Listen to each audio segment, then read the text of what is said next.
Have it? I have no idea. That's good. That's All good. right, guys, we're live. I'm excited to be here with Lissette Hurtado today, and we are going to talk about real estate investments, right? People are literally closing on their properties, and they're getting high 5 or 6-digit checks. Everybody's happy, or at least the sellers are. And it kind of makes you think, man, should I be getting into investment real estate right now?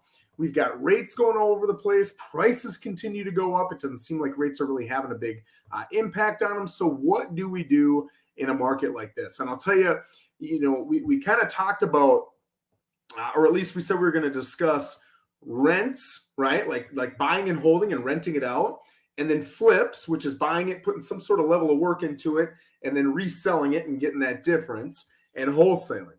And wholesaling is something that really I've just got one short comment I would make. Wholesaling is, I'm going to go out and find the deal. And let's say I find a house that I think is worth 300 grand, but I can get it for 250. I'm going to put it under contract for 250, and then I'm going to give myself a window with that seller to go find buyers who will buy it for more than 250, right? So you'll get your 250 as a seller.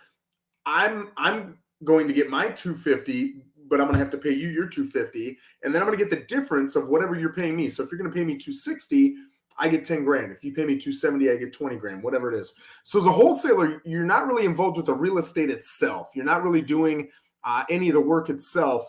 Your real value is connecting buyers with sellers, right? So you've got to have a way to find sellers out there. That is a technique. That's a strategy. That's a lot of work. And then you've got to have a Rolodex of people who want to buy, and not just normal home buyers, but I'll tell you from experience, when you're dealing with wholesalers, probably 80-90% of their Rolodex is going to be people who are investors, right? So a lot of these times, a lot of the times when you're seeing these wholesale deals, it's going to be flips. And they're saying, hey, I know that they can buy it for 270 and still make the money they need to make off the work they need to get done. And you also need to know how to present it, right? So I would say this, wholesaling, I've had a couple people ask about it. It is a challenging task.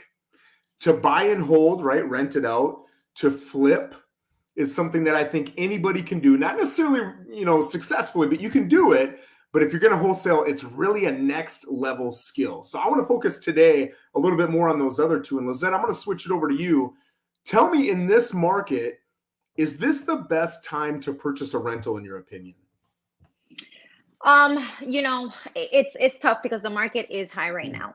But if you're gonna get your foot in the door, prices are increasing and you are thinking of buying an investment property, now is always a good time because you are getting it at today's prices. And specifically, if you're gonna be financing that property, you're getting it at today's interest rates. We don't know where the interest rates are going within the next year. So if it's something you're considering and you want to lock in that interest rate, it would be a good option to do it now.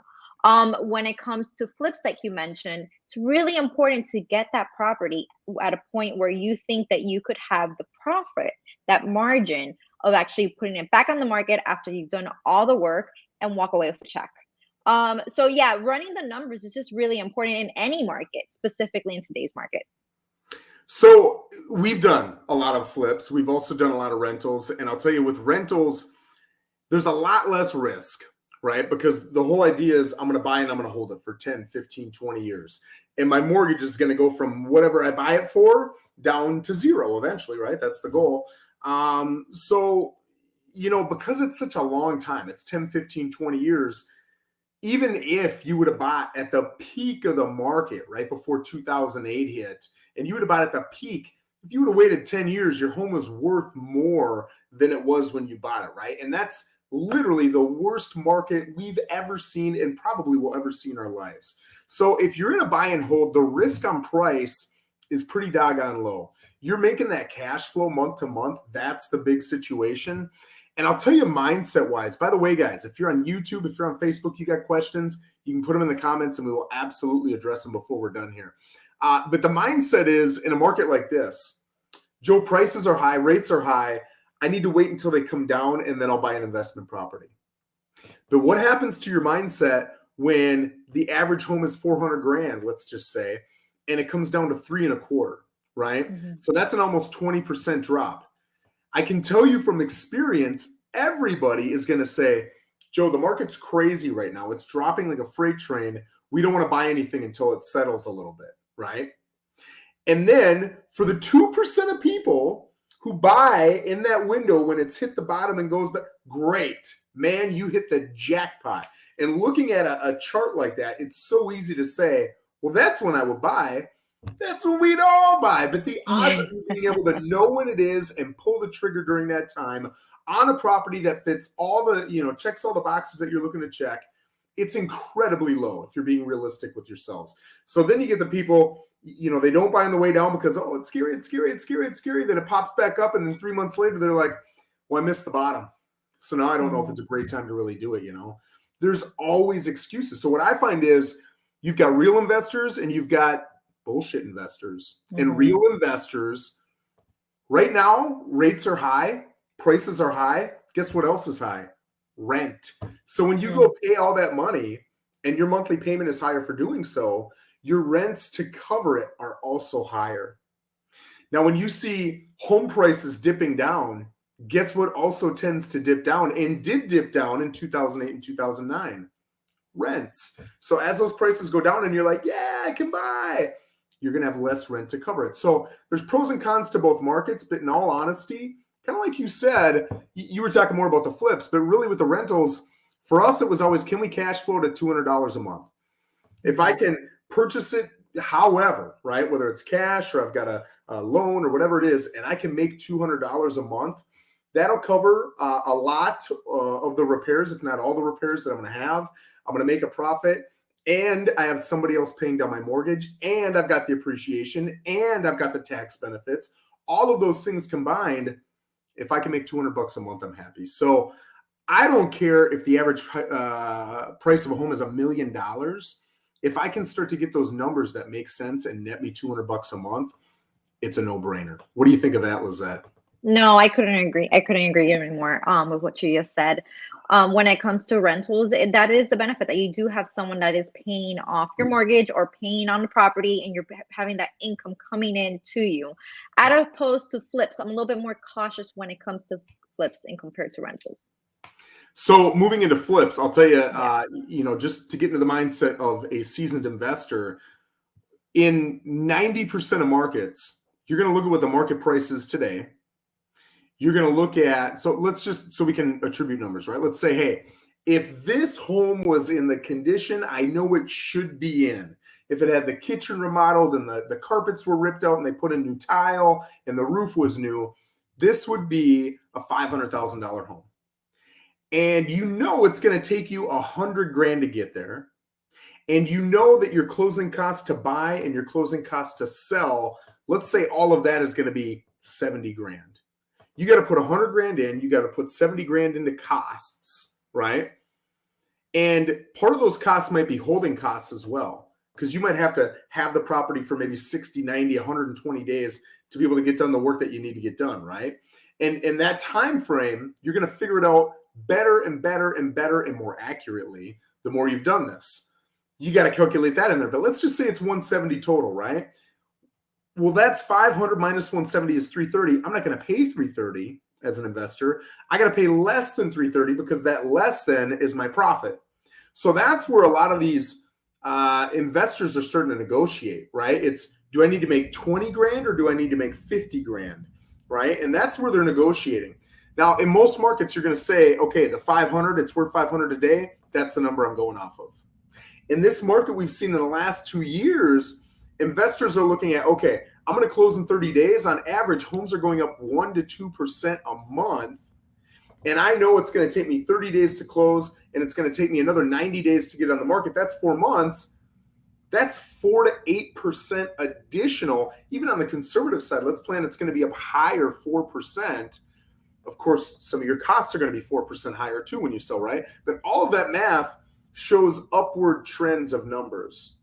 When you're looking at a market that is either going down or has the potential to go down, or you're nervous about it going down, the cool thing about being a flip investor is you can make that assumption. So you could assume right now, I'm not overly fearful of this market right now. I haven't seen enough to say that it's going down. To me, it still looks like it's going up. Rates aside. Does it make any sense to me? Not at all. But that's what I'm seeing, right? But if I'm fearful, I can assume whatever I want, 3, 4, 5% reduction in price. I can run my numbers backwards off of that, and I submit an offer based on that number. And you either accept it or you don't. But once you start writing offers, it takes you 10, 15 minutes to write an offer. If you got a good relationship with a realtor, they're going to write that offer for you. So you just got to say, hey, Lissette, here's the address. Here's the price I want to submit. Can you take care of that? Sure, no problem. 12 minutes later, Lisette's going to send it to you for signatures. So once you get that process down, that's where a flipper is really crushing it. They're building relationships with people. They're getting offers sent to them. They're signing them right away, and they know how to do the math. But in this market, I'm really not, in any market, concerned about doing flips.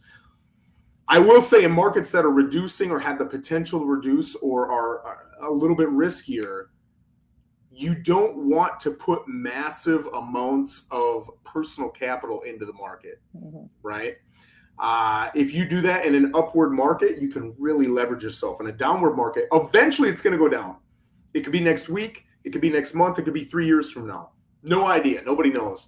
But when it does, you don't want to be overly exposed, right? So in a riskier market, just kind of watch that.